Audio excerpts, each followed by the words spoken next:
Dígad, is mis Susan, táim ag obair Ryan na Stara agus táim sásta Gaeilge airt.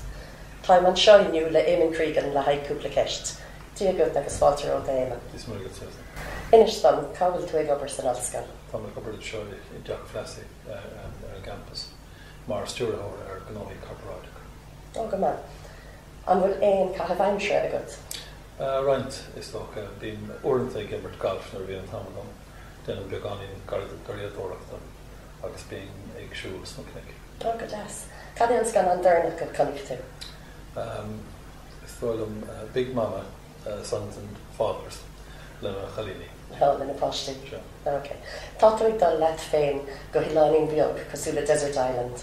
Cad iad na trí rud a thuair fá leat? Má bhain céile agus má bhirt iní. Tá sé go handrest. Inis dom rud sin úl fút nach bhfuil ar óla sa grim. Níos cant ar ólas fún.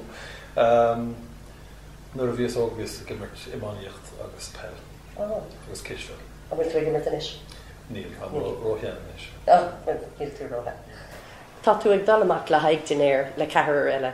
Cé méid idir ílista? Is ceist an iachir sin, but is tóg Barack Obama, an Dalai Lama, tá scoil sé teach in campus ag an tamlín, Frank McCourt, agus má bhain céile. Ó, go hanmar, go bhhaid am sa bhean. Bheag sé sa búil.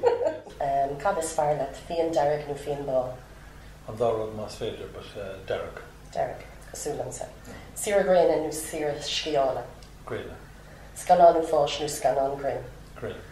Litir nó rifrist? Litir. Fuoin tú nó fuoi cahar? Fuoin tú na áras. Agus telefís nó radio? Telefís. Gur míle mála go Éamonn. Báte os was marathon.